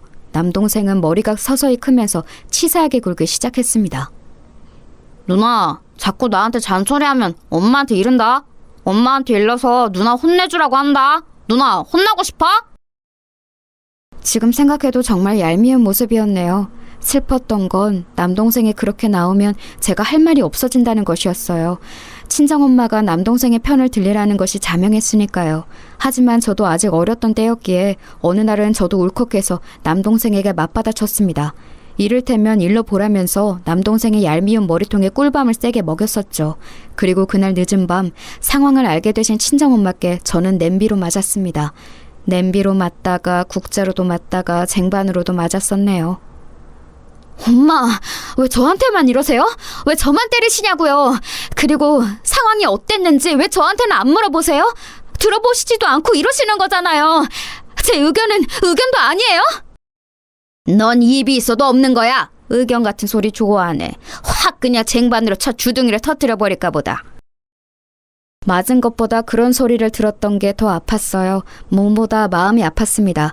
그 후로는 남동생과 상대를 아예 안 하려고 했어요. 그래도 그 이전까지는 미우나 고우나 제 동생이라는 생각이 있었는데 이제는 저도 모르게 정남이가 떨어져 버린 것이었죠. 학교나 열심히 다니고 공부나 열심히 해서 저 나름의 길을 걸어가는 수밖에 없다고 생각했습니다. 그리고 중학교 3학년의 어느 날 친정 부모님께서 저를 두고 나누시는 대화를 엿들어 버렸어요. 집이 좁아서 웬만하면 다 들을 수 있었거든요. 어차피 제가 좋은 대학 갈 애도 아니니까 아예 대학 보낼 생각을 말고 얼른 돈 버는 데 보냈으면 좋겠다고 이런 대화를 나누셨습니다. 심장이 철렁 내려앉았죠. 저는 그날 이후로 코피 터지게 공부를 시작했어요. 학원도 못 다니는 형편인데 어줍잖게 공부하는 것으로는 절대 가시적인 결과를 낼 수 없다는 판단이 그제야 섰던 것이었죠. 친정 아버지도 역시 엄마와 비슷한 분이셨습니다. 늘 저에게 네가 첫째니까 묵묵해야지, 모범이 되어야지 이런 식으로 말씀을 해주셨죠. 그런데 아버지도 엄마도 형제들 사이에서 첫째가 아니신 분들이었어요. 당신들이 모르시는 책임감을 왜 저에게만 강요하셨던 건지 참 모를 일입니다. 제가 죽도록 공부해서 꽤 좋은 인문계 고등학교에 턱걸이로 합격을 해내는 엄청난 쾌거를 이룩했을 때도 저는 황당한 반대에 부딪혔어요. 친정아버지는 난감한 얼굴로 이렇게 말씀을 하셨었죠. 네가 지금 인문계를 가서 공부 노름 해보겠다고 이럴 때냐? 대학 욕심이 있나 본데 어설프게 굴 거라면 일찌감치 접어라. 접고 그냥 돈이나 빨리 버는 길만 생각해. 왜요? 아버지하고 엄마 두 분 다 대학 안 나오셨잖아요. 그러니까 저라도 대학을 나와야죠. 그런 얘기는 왜 해? 공부는 네가 안 해도 우리 집안 대들보 갈 거다. 우리 아들내만 믿고 있어. 우리 집안 대들보? 우리 아들냄? 저에게는 단 한 번도 그런 호칭을 써주신 적이 없었건만 입맛이 쓸쓸했습니다. 그놈의 우리 아들은 시간이 갈수록 제 귀에 인이 박혀갔죠. 저는 고등학교 때 이를 악물고 공부를 했습니다. 자식이 없는 형편에도 알아서 코피 터지도록 공부를 하면 부모 입장에서는 너무 고마운 일 아닌가요? 쌍수 들고 환영해야 마땅한 상황 아닐까요? 그런데 희한하게 친정엄마는 갈수록 초조해하셨습니다.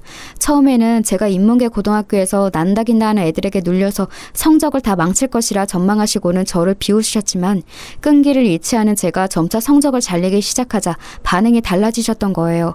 제가 고등학교 2학년이었을 때부터는 아예 작정하시고 악담을 하셨었네요. 너는 네 동생들 뒷바라지 하려고 태어난 거야. 없는 형편에 쓸데없는 짓 하지 말고 빨리 돈 벌어서 네 동생들이나 좀 지원해줘라. 대기업 공장 같은 데 들어가면 좀 좋니? 네가 벌어온 돈으로 우리 아들 공부 좀 편안한 환경에서 지켜보자. 너는 그저 시집이나 잘 가면 되는 거야. 지금 굳이 그렇게 공부한다고 쓸데없이 굴 필요가 없어.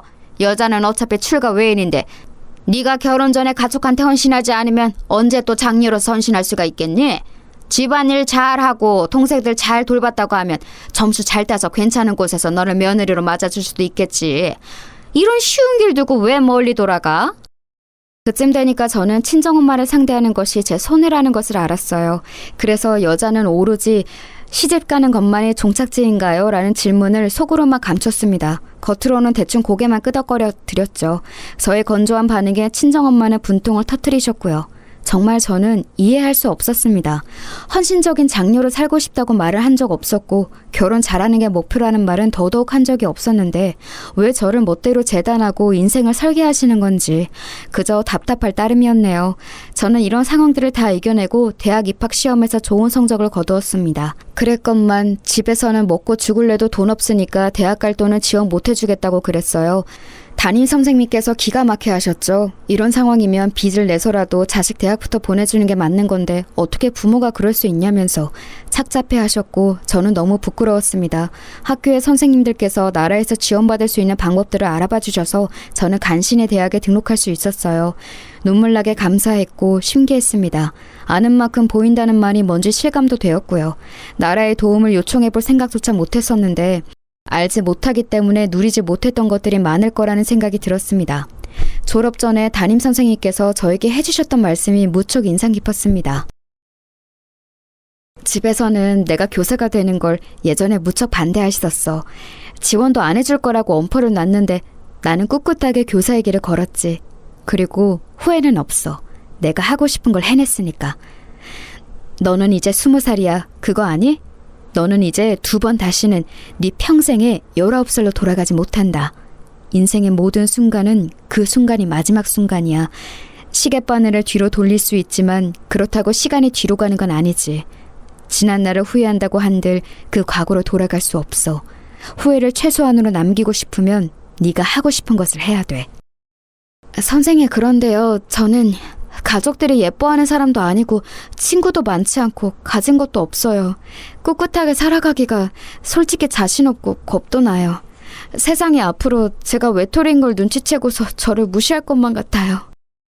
너를 무시하든 비웃든 그 누구도 네 인생을 대신 살아줄 수는 없어. 휩쓸리지 마라.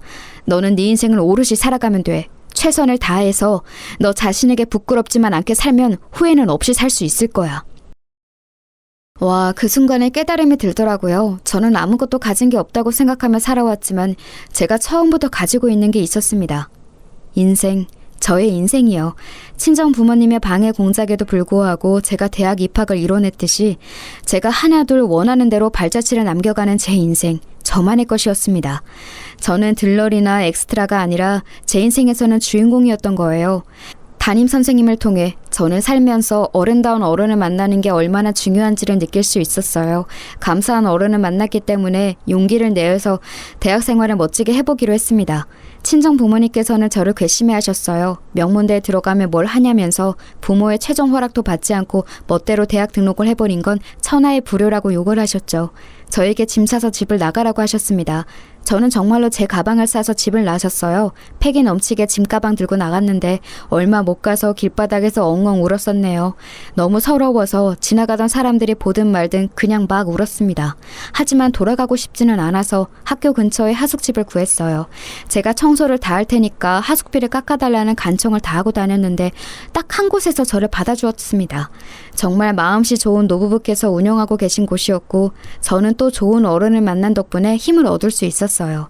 저를 괘씸해하면서 그렇게나 욕을 하시더니 몇 달이 지나자 친정 부모님은 저에게 남동생의 공부를 봐달라고 하셨습니다.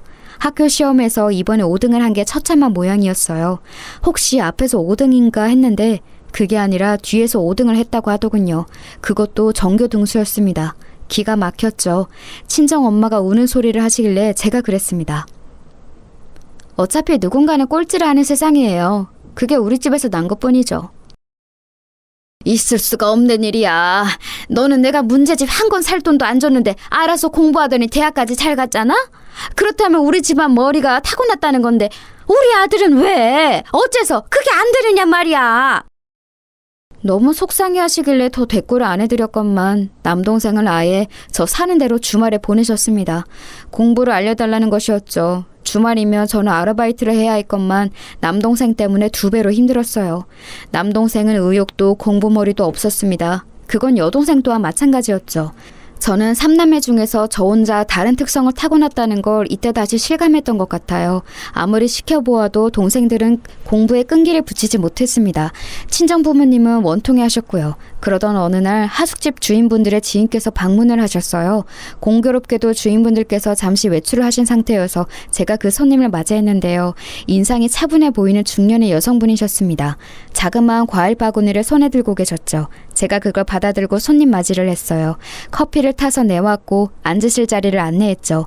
그랬더니 그 손님께서 하숙생으로 보이는 학생이 어째 이런 걸 다 하냐며 신기해했습니다. 저보고 부침성이 좋은 것 같다고 하셨어요. 그래서 제가 망설이다가 솔직하게 말씀을 드렸죠. 청소라든지 하는 것들을 다 도맡아서 하고 있기 때문에 저는 다른 하숙생들과 입장이 조금 다르고 그 때문에 하숙비를 아주 싸게 내고 있다는 얘기를요. 그랬더니 그분이 놀라시면서 괜찮으면 같이 앉아서 대화를 나눌 수 있느냐고 물어보셨습니다. 그래서 그분과 마주 앉아서 이런저런 대화를 나누었어요. 하숙집 주인 부부 2분과는 고향이 같기 때문에 옛날에 아셨던 사이라고 했습니다. 지방의 시골 동네가 고향이라고 하셨죠. 보수적이고 꽉 막히고 좁고 그런 동네를 떠나서 자유롭고 멋지게 사는 미래를 그리셨다고 말씀을 하시는데 눈가에 아쉬움이 묻어나오는 것이 보였습니다. 저 실례지만 그럼 지금은 예전에 그리셨던 꿈대로 살지 못하고 계신 거예요? 애석하게도 그렇게 되었네요. 내 고향 동네보다도 더 꽉 막히고 답답한 남자를 만나 살림을 차리게 될 줄 예전 그때는 몰랐으니까요. 이것이 다 내 옷보이자 운명이라고 생각하면서 지금은 그렇게 살고 있어요. 학생은 부디 꿈을 널리 펼치면서 살아요. 이런 명문대를 다닐 정도라면 앞으로 뭘 해도 될 사람일 거예요. 이제는 여자들도 자신만만하게 사회에 나가는 시대가 되었잖아요. 예전하고는 다르죠. 학생은 멋지게 살았으면 좋겠어요. 처음 인사할 때부터 느낀 건데 학생은 눈빛이 참 올곧고 멋지네요. 태어나서 멋지다는 표현은 처음 들어봐요. 원래 칭찬을 안 받고 살아온 인생이긴 하지만 멋지다는 말은 정말 아예 처음 들어보는 것 같네요. 좋은 말씀 감사합니다. 가슴에 새길게요.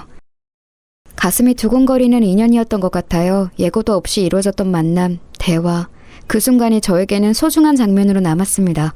주인 부부께서는 하숙집에 당도하시자마자 그 손님을 보고 반가워하셨으며 약간 놀라워하시기도 했어요. 그 사이 또 왜 이렇게 얼굴이 상했냐고.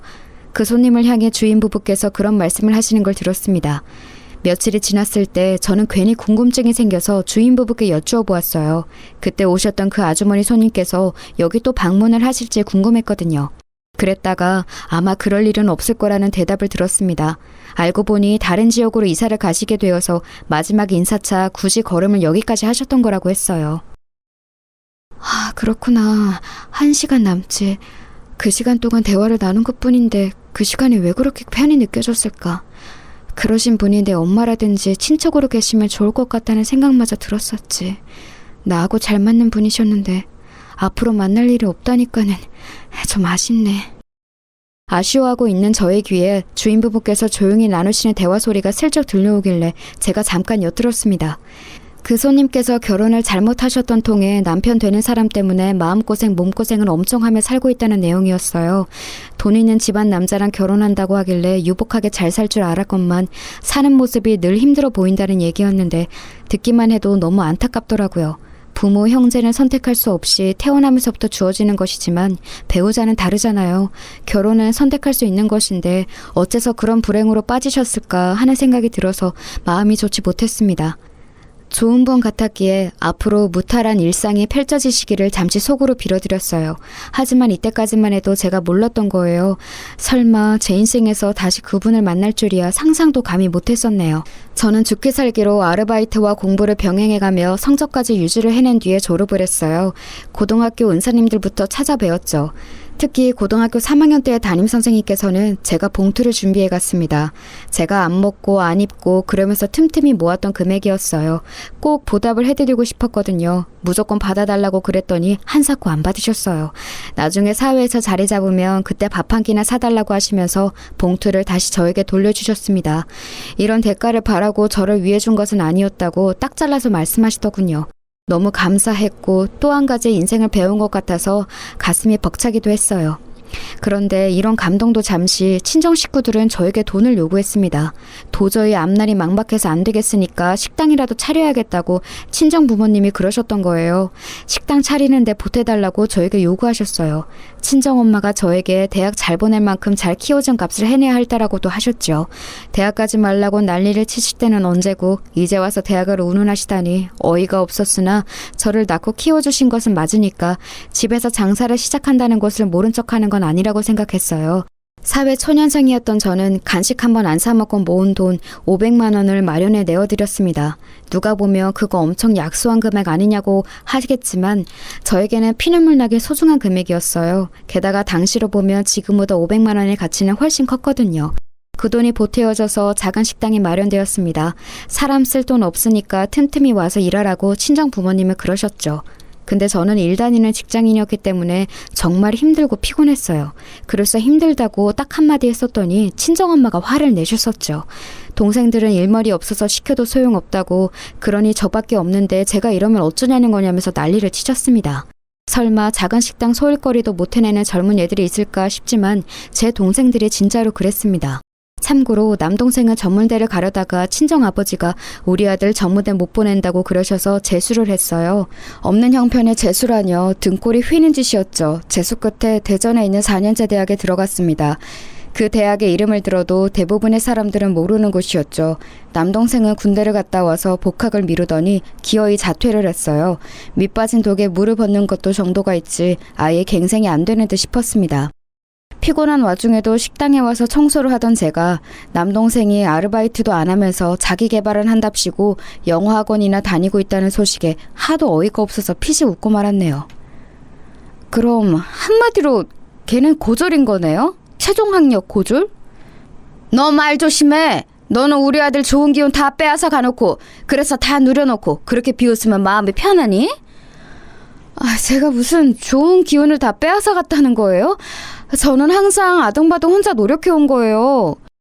우리 아들 앞에 네가 태어났기 때문에 좋은 기운을 가로채 간 거야. 명문대 간판? 그거 원래 우리 아들 거였는데 네가 빼앗아 가놓고 어쩌면 미안한 게 하나도 없이 당당하니? 진짜 미칠 노릇이었습니다. 간만에 다시금 느꼈죠. 말이 안 통하다는 것을요. 전문대를 다니고 있던 여동생은 집에서 통학하는 게 답답하다면서 어느 날 미리 언질도 없이 제 자취방으로 왔었어요. 졸업하고 취업한 이후로 얻은 아담하지만 소중한 제 보금자리였는데 여동생이 멋대로 들어누웠죠. 좁은 공간을 잘도 어질렀으면서 청소를 한 번 안 했습니다. 머리카락이라도 치워야 하는 거 아니냐고 그랬더니 여동생이 어리둥절해 하면서 물었어요. 내가? 대체 내가 이걸 왜 치워? 언니가 있는데? 청소 전문은 원래 언니잖아. 눈 동그랗게 뜨고 하는 소리가 너무 얄미워서 머리에 꿀밤 세게 먹이고 잔소리를 했습니다. 제발 정신 차리고 앞가림 똑바로 하라는 얘기를 해줬더니 이튿날 그걸 친정엄마께 다 일러바쳤더라고요. 장녀만 장녀답게 의젓해야지 동생들에게 왜 그렇게 매정하냐면서 제가 어렸을 때부터 들어온 그 잔소리를 친정엄마는 똑같이 하셨습니다. 이제는 넌덜머리가 나서 여동생을 내쫓았고 가게 일도 안 도와줬어요. 그리고 몇 달 뒤 결국 친정 식구들은 그 가게를 말아먹었습니다. 정리하기로 했다는 연락이 왔을 때 한숨이 쉬어졌었네요. 이때쯤 되니까 아는 언니들이 하나둘 시집을 가기 시작했어요. 저하고 동갑인 여자 직장 동료 한 명도 만나는 남자하고 결혼 준비를 하고 있다고 했었고요. 저는 속으로 스스로를 비웃었죠. 나는 저렇게 결혼을 못할 것 같아. 답답한 친정 식구들 딸려있는 나와 누가 결혼을 해주겠어? 집이 잘 사는 것도 아니고 그렇다고 내가 빼어난 미인도 아니고 하여간 나는 결혼은 욕심 안 부리고 살아야 할 것 같아. 하지만 사람 마음이라는 게 한구석에는 혹시 모르니까 라는 게 있는 것 같았어요. 저는 주변에 결혼하는 사람들이 생기는 걸 보면서 따로 돈을 모으기 시작했으니까요. 그게 결혼 자금인 것 같다고 스스로 여기면서도 괜히 깊게 생각은 안 하려고 했습니다. 그러던 어느 날 친정 부모님이 이사를 가고 싶다며 우는 소리를 하기 시작하셨어요. 어차피 이 낡고 좁은 집 쓸모도 없고 지난 세월 집값이 콩알만큼도 안 올랐으니 들고 있어봤자 이득도 없고 재개발 소식은 들려오지도 않고 그러니까 한마디로 이 집 버리고 이제는 이사를 가고 싶다는 것이었죠. 집 살 돈이 어디 있냐면서 제가 일축했습니다. 그랬더니 전세로 알아보고 있다는 말씀을 하셔서 저를 또 흔들어 놓으셨죠. 저에게 대출 좀 받아달라고 하셨습니다. 매매도 아니고 전세라면 노려볼만 하긴 했어요. 그래도 왠지 부담이 되는 건 사실이었길래 꼭 이사를 가셔야겠냐고 여쭈었습니다. 그랬더니 장렬하고 있는 게 왜 이렇게 무정하고 무책임하냐면서 저를 원망하셨어요. 너는 그러면 네 부모가 오래오래 이런 허름한 집에서 사는 게 마음에 편하다는 거냐? 아이고 듣자 하니까 어디 누구네는 자식이 성공해서 부모에게 차 뽑아주고 집 사주고 그런다던데? 제가 생각했었죠. 저도 부모가 성공했다면 차 받고 집 받으면서 편하게 살았을 거라고요. 지금처럼 온갖 고생하면서 피곤하게 안 살아왔을 거라고. 그런 생각을 하면서 약간은 슬퍼했습니다. 그런데 그때 결국 그 오래된 집을 팔았어요. 집 팔아서 생긴 돈, 제가 대출받아서 생긴 돈, 이런 것들 합쳐서 적당한 전셋집을 구해드렸죠. 전에 살았던 곳보다 당연하지만 훨씬 아늑하고 좋은 집이었습니다. 그때 제가 두 분께 말씀을 드렸어요. 저는 이제 할 도리를 다 했다고 생각합니다. 저에게 더 이상 뭘 요구하지 마세요. 낳아주시고 키워주신 은혜는 여기까지로 봐도 저는 다 갚았다고 봐요. 고작 이런 거 해주고 생색한 번 더럽게 잘 내네. 누가 보면 집을 아예 장만해준 줄 알겠다. 전세 금액의 대부분은 우리 집 처분한 돈이면서 너 진짜 그렇게 살지 마라. 친정엄마가 저를 혼란하신 것에 저는 너무 속상해져서 집을 구해드리고 난 뒤였지만 연락을 오히려 안 하고 살게 되었어요. 제가 연락을 뚝 끊었더니 안달이 나셨는지 먼저 연락을 해오시더군요. 솔직히 말씀을 드리자면 저는 그래서 제가 어찌되었든 우리 집에 꼭 필요한 사람 1순위로 찾게 되는 자식 이런 거라고 여기면서 제 나름의 가치를 찾았던 것 같아요. 차별받고 커왔었기 때문에 인정받고 사랑받고 싶다는 욕구가 쉽사리 가시지를 않았나 봐요. 그래서 자꾸만 완전히 친정 부모님을 끊어내지 못하고 때마다 나약해지는 마음으로 살아왔던 듯 싶습니다. 우리 아들이 드디어 정신을 차리고 기지개를 활짝 켤 모양이다. 취업하러 다닐 거라고 하던데 내가 정장 한번 맞춰줄 수 있을까? 백화점 한번 같이 가보는 건 어때? 백화점 정장이라뇨. 엄마, 요즘은 면접 보는 용이라고 하며 정장 대여해주는 곳들이 있어요. 잘 되어 있으니까 그런 거 이용하면 돼요. 야, 우리 아들이 성공하면 어른이 너에게 잘 안 해줄까 봐서? 너 진짜 그렇게 살지 마라. 너 하나만 잘났다고, 너 하나만 살아보겠다고 이기적으로 굴고 그러면 못 써. 그렇게 사는 거 아니야. 대체 뭐가 이기적이고 뭘 그렇게 살지 말라는 것인지 이제는 기가 막힐 기운조차 없었네요. 이런 와중에 제 여동생, 웬 근본도 알 수 없는 양아치 같은 놈과 눈이 맞아서 혼인신고부터 덜컥 해버렸습니다. 친정 부모님이 그 놈을 마음에 안 들어 하시니까 여동생이 아예 혼인신고부터 저질러 버렸던 거예요. 그래 놓고서는 저에게 결혼식 올려야 하니까 돈 달라고 연락을 해왔습니다. 다른 것도 아니고 결혼식을 하면 어차피 축의금으로 다 갚는데 왜 못 도와주냐면서 엉엉 울더군요. 왜 그랬겠나요? 당연히 그만큼 축의금을 못 거둘 거 아니까 그랬죠. 신혼살림은 그놈이 원래 살던 월세방에서 같이 살 거라고 했습니다. 어이가 없더라고요. 있는 돈 뒤져서 300만 원을 여동생에게 주었어요. 그랬더니 꼴랑 이거 주는 거냐면서 저에게 쌍욕을 했습니다. 받지나 말고 욕을 하든가 여동생이나 친정엄마나 너무 비슷하다는 생각이 들었네요. 그런데 그 300만 원을 비롯한 결혼자금을 들고 그놈이 도망을 가버렸어요. 연락두절이 되었죠. 그놈의 가족이라고 알았던 사람들도 알고 보니 다 가짜였다면서 여동생이 망연자실했습니다. 진짜 미치는 줄 알았어요. 가족 때문에 진절머리가 났습니다. 남동생은 자꾸 취업에서 미끄러지고 있었는데 친정엄마는 제 탓을 하고 계셨죠. 제가 취업운 돈 다 빼앗아갔기 때문에 자꾸 이런 결과가 나는 거라고 하셨습니다. 이래서 첫째를 딸로 낳는 게 아니었는데, 내가 너를 그때 낳는 게 아니었는데, 이런 하소연이나 하시길래 제가 적극적으로 장만을 도와드렸던 그 전셋집에 모처럼 들렸던 저는 자리를 벅차고 나왔었죠.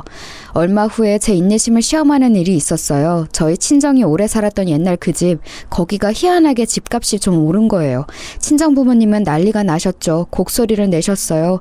제가 만약에 전셋집 구하는 것을 도와주지만 않았어도 그 집을 그때 안 팔았다고, 가만히 앉아서 돈 벌 수 있었는데 저 때문에 기회를 놓쳤다고 저를 원망하셨습니다.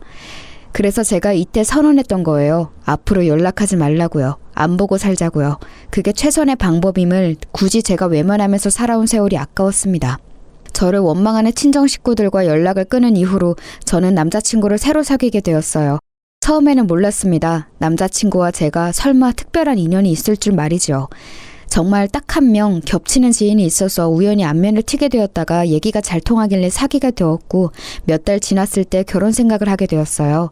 네, 바로 이 사람이 제 남편이 되었죠. 나는 네가 그간 어떤 인내심을 가지고 살아왔을지 얘기를 들으면서도 감히 짐작이 안 간다. 내가 너였으면 진작에 뒤집어 엎었을 거야. 자식 농사 너 하나 성공한 것 같은데 네 부모님께서는 그 사실을 모르시는 것 같네. 나도 처음에는 그렇게 생각했었는데 지금은 아닌 것 같아. 사실은 알고 계시지만 인정하기 싫으신 게 아닐까 싶어. 나는 아무것도 아닌 손가락이니까 나만 밥그릇 잘 챙기면서 사는 게 싫으시겠지. 지난 세월 결국은 내 노력을 알아주실 거라고, 나를 인정하고 사랑해 주실 거라고 헛된 희망을 품어왔던 게 너무 바보 같아. 부질없다는 걸 몰랐어. 남편 앞에서는 속마음을 다 말할 수 있었어요. 편하고 의지가 되었습니다. 그래서 꼭 결혼하고 싶었건만 친정 식구들이 결사 반대를 했던 겁니다. 상견례 자리 마련할 거라고 연락을 했더니 고작 그런 남자와 결혼하는 게 말이나 되냐면서 친정아버지가 화를 내셨어요. 그러더니 남동생이 전화를 받았고요. 저한테 섣불리 결혼하는 건 아닌 것 같다면서 그런 소리를 했습니다. 본인이나 잘할 것이지 저에게 그런 충고를 하는 게 어이가 없었네요. 그리고 바로 그때 친정엄마가 이렇게 외치시는 소리가 들려왔던 겁니다. 우리가 영영 걔한테 기생해서 살아야 하는데 결혼해서 탈출하게 둘 수 없지. 지금은 걔가 잠시 삐쳐가지고 연락 안 하면서 산 거였고 보나마나 시간이 좀 지나면 다시 또 연락하면서 잘 지내게 되어 있어. 가족 위안은 우리 집안 장녀의 단물이며 핏물까지 앞으로도 계속 쪽쪽 빨아먹을 거야. 엄마, 지금 목소리 혹시 언니한테 다 들리는 거 아니야? 바로 옆에서 오빠가 언니랑 통화 중이잖아. 에이, 전화기계에다 입대고 말한 것도 아닌데 왜 들리겠어? 절대 안 들려. 여동생의 걱정이 되고 친정엄마는 호언장담을 하셨고 저는 눈이 돌아갔어요. 남동생에게 말했습니다. 야, 네가 엄마한테 전해드려. 다 들렸다고. 잘 들었다고. 앞으로 나는 당신 딸 아니고 한 가족도 아니라고. 그렇게 말씀 잘 드려라. 누나, 뭔가 지금 오해가 있는 모양이야. 엄마가 반쯤 장난으로 저렇게 말씀하신 거겠지. 어이없는 변명을 들을 가치도 없어서 전화를 끊었고 한참을 울었네요. 그래서 상견례 아닌 상견례 자리에는 저만 나갔어요.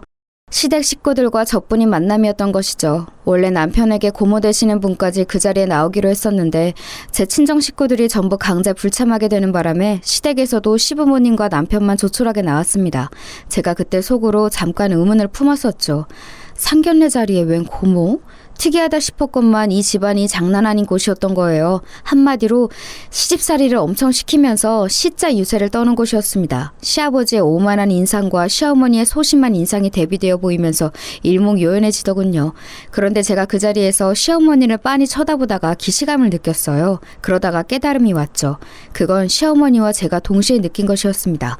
서로 놀란 눈빛을 교환했어요. 왜냐하면 시어머니께서는 바로 제가 옛날에 대학 다닐 때 살았던 하숙집에서 맞이했던 그 손님이셨기 때문입니다. 너무 놀라서 제가 입을 틀어막았는데 시어머니께서 그때 눈짓을 보내시면서 남몰래 검지를 입에 대셨어요. 비밀이라는 그 제스처, 저희의 인연을 지금 이 자리에서 꺼내지 말라는 신호였습니다. 저는 알겠다면서 고개를 살짝 끄덕였고 시어머니와 초면인 것처럼 행동했어요. 하지만 가슴은 막 두근거리고 있었죠. 시아버지께서는 목소리나 말투, 표정 같은 게 전부 괄괄하신 분이셨습니다. 아들 녀석이 나이 먹도록 결혼하겠다고 인사시키는 여자가 하나 없어서 뭔가 잘못된 거 아닌가 싶어서 걱정이었건만 드디어 결혼하겠다는 소리를 듣게 됐네. 대학을 아주 좋은 곳으로 나오셨어. 집안 사정인지 지랄인지 때문에 아무도 안 나온 그쪽 가족들은 좋은 대학 나온 사람이 한 명도 없다던데? 군계 일학이야 뭐야? 네? 네. 군계 일학은 저에게 맞지 않는 표현 같고 그저 어쩌다 보니 운이 좋았습니다. 제가 장녀이다 보니까 책임감을 안고 살아왔는데 그러면서 가족들하고 마찰이 좀 생겼어요. 결혼에 대해서도 의견이 맞지 않아서 부득불 오늘 저 혼자 갑자기 자리하게 된 점 다시 한번 죄송하게 생각합니다. 말하는 본세가 명문대 나온 여자 맞네. 단정하고 똑부러져. 그런데 나는 개인적으로 여자가 그렇게 똑똑하고 잘난 건 별로 안 좋다고 봐. 안 좋다고요? 실례지만 왜 그렇게 보시는지 여쭈어볼 수 있을까요? 이유야 한도 끝도 없지. 여자란 자고로 집안일 잘하고 자식 건강하게 낳아 키우고 늘 지아비를 공경하고 지아비의 가족 역시도 공경하고 겸손하고 나대는 법 없이 함부로 말대꾸하지 않고 그런 게 최고야. 그게 바로 모든 남자들이 원하는 최고의 신부감이지.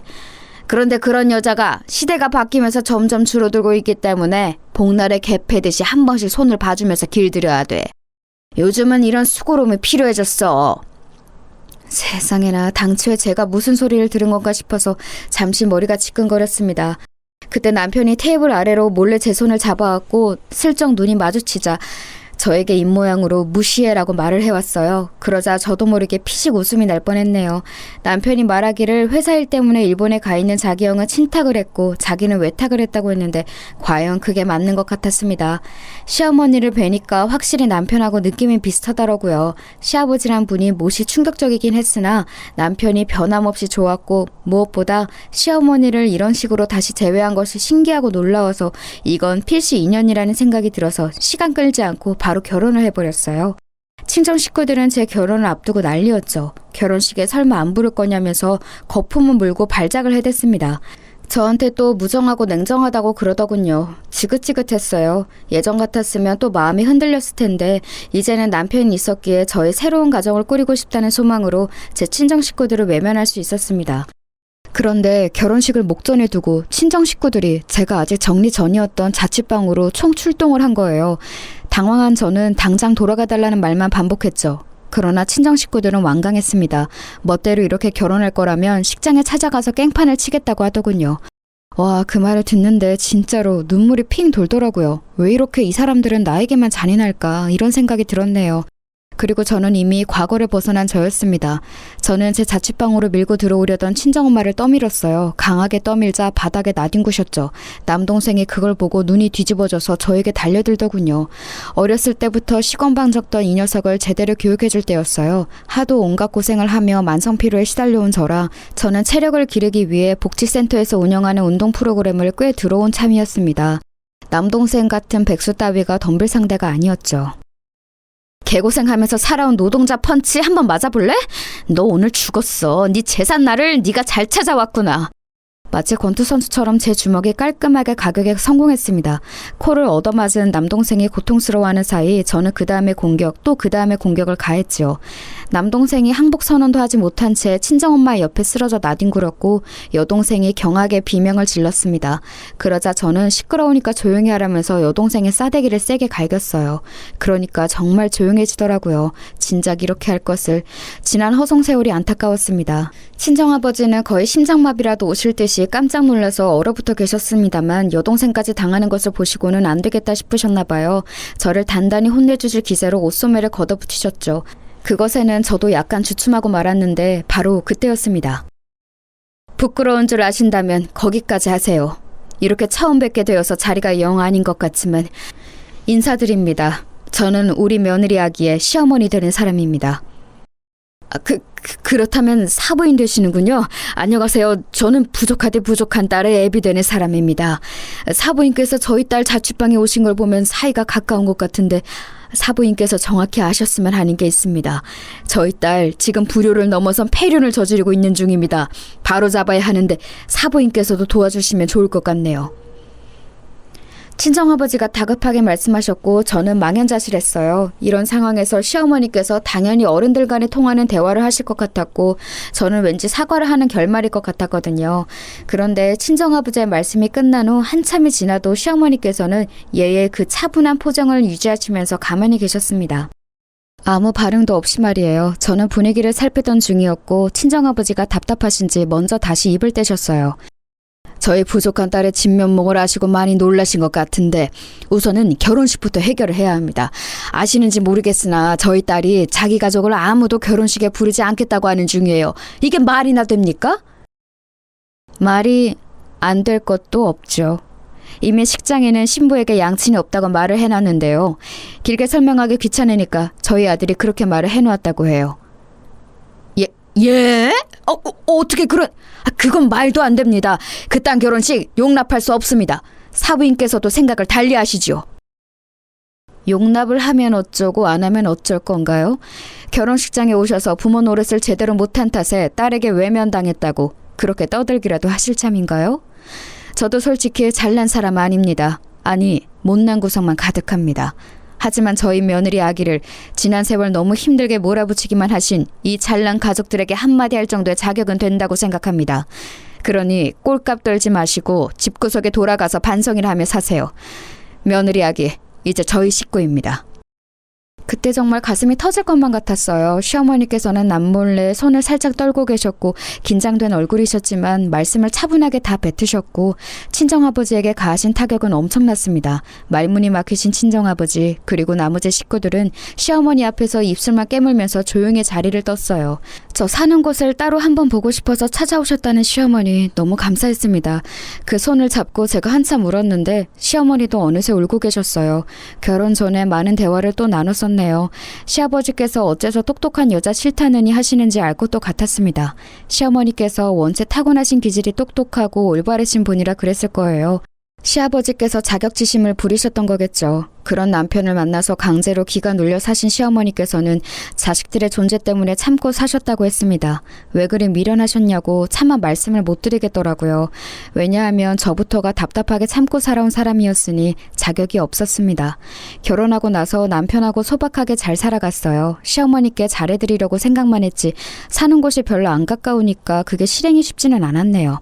그러던 어느 날 제가 연차를 낸 금요일에 혼자 시댁에 가보았어요.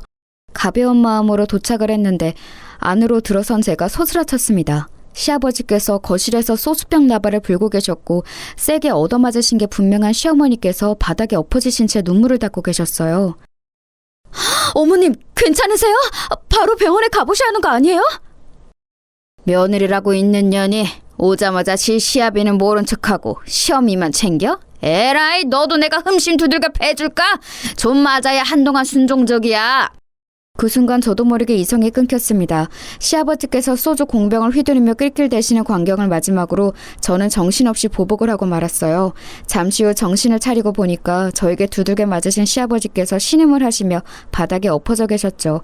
큰일 났다 싶었지만 속은 왠지 후련했습니다. 그건 시어머니께서도 마찬가지였나 봐요. 놀란 눈으로 저를 쳐다보셨는데 고맙다는 뜻으로 눈가가 촉촉해져 있었으니까요. 큰 소리만 뻥뻥 치셨던 시아버지께서는 직접적으로 당신이 당하시고 나니까 기세가 꺾이셨는지 몹시 당황하셨습니다. 왜냐하면 저는 요행으로 시아버지를 이긴 게 아니라 진짜로 몸쓰는 것에 자신이 있었거든요.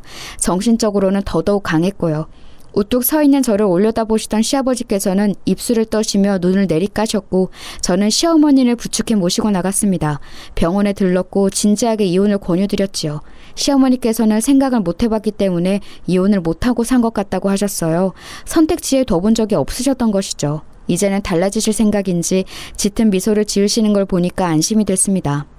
아무리 그래도 시아버지를 제가 그렇게 해버렸으니 저는 제 심신의 안정을 위해서도 제발 빨리 두 분이 이혼하시길 바란 게 본심이었는데요. 그 이전에 엄청난 일이 벌어졌어요.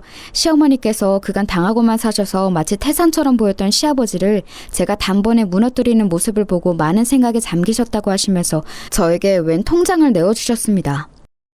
내가 그토록 당하고 살면서도 버틸 수 있었던 건 어쩌면 이것 때문일지도 모르겠구나.